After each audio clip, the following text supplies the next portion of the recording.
Sometimes you think you know it all, but the truth is everybody actually knows something and there's nobody who knows everything.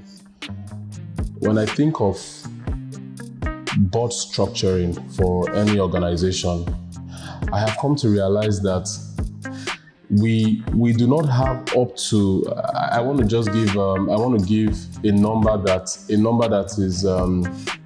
I don't want to give a bogus number, but I just want to say that from the experience I've gathered so far from over 1,000 companies in the last couple of years, let's say in the last 3 to 5 years, I've come to one conclusion that not up to 3 to 5% of companies that exist, that are registered, actually invest in having a board structure or an independent directorship structure for their company. And why I say that is this. You talk to a lot of company owners, when I mean companies now, I'm talking of people who have registered a limited liability company. And you find them doing business mostly as a one-man business.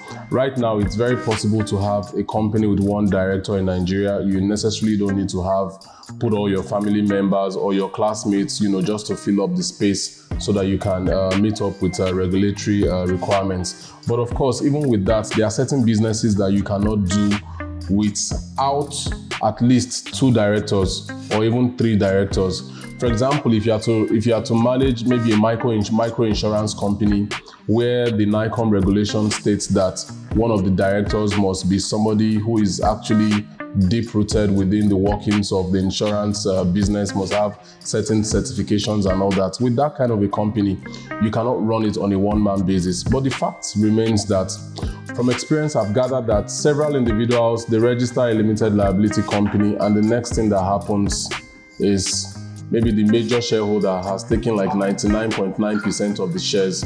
Then he gives out maybe 1% to another person who may never have any dealings with that company until the death of that company.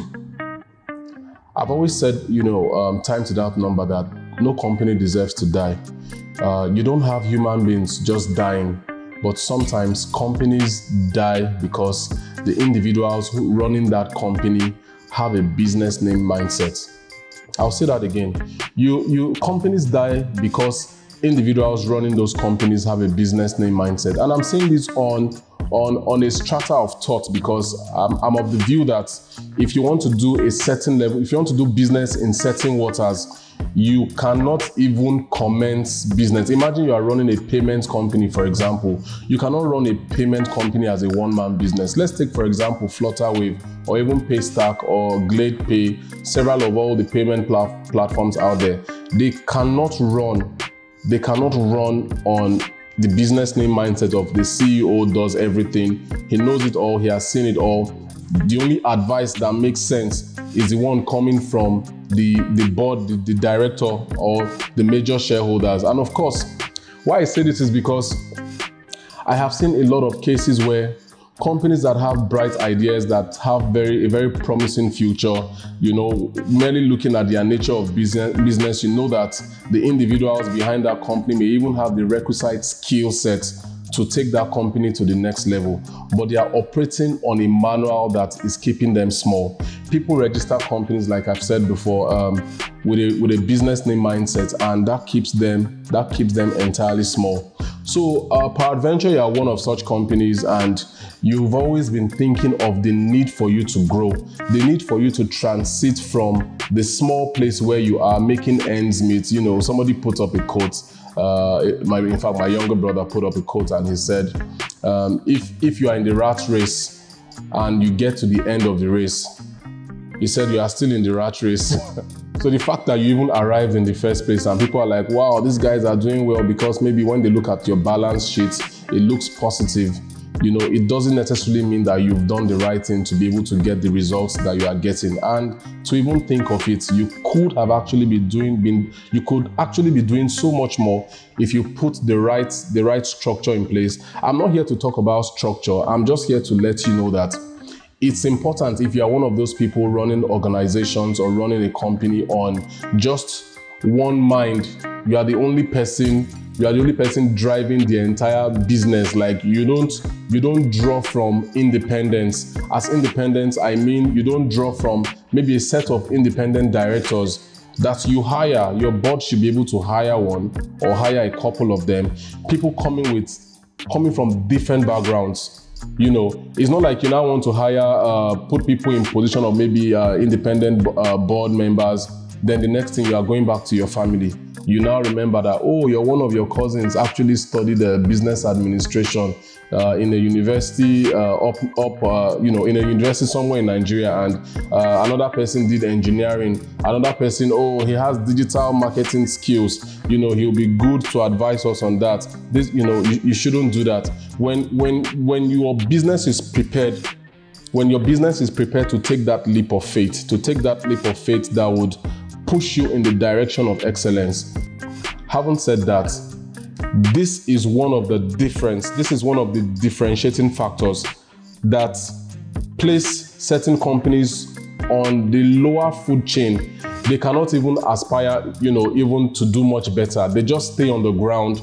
They are comfortable on the ground. They are paying bills, paying salaries. But for those companies that actually want to grow, that want to go out into the world, that want to be sharks, that want to take their territory, you cannot do it alone with the kind of people on your CAC 7, for example. Oh, directors, particulars of directors, maybe three individuals that don't even have an understanding about what business is really about. And I'm also throwing this challenge, to young people. I had the opportunity of seeing General Gowon, as a very young person, being the head of state of this country. And those guys at that level, the destiny of an entire nation was placed in their hands. What they did with it is not my consideration at this point in time. But I'm looking at young people.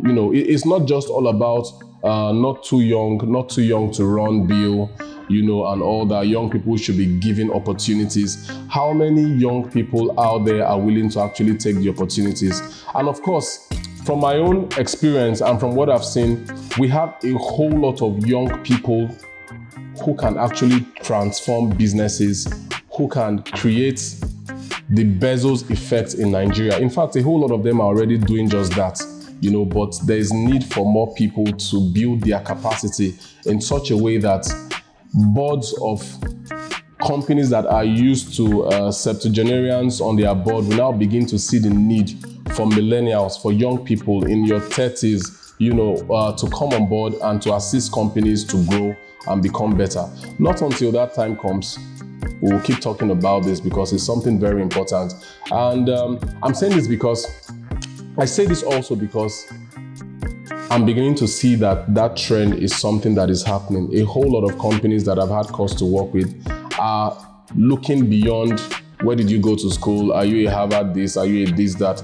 People just want to know whether you have what it takes to deliver on their board. And if you have what it takes, a lot of companies would not even want to risk tribalism considerations, nepotistic considerations and all of that. People want results. People want results. If only a nation could be run as a business in that sense, trust me, there will be so much results all around, because there is no reasonable CEO that would want to intentionally run his company down. With that said, I'll see you on the other side of the next video.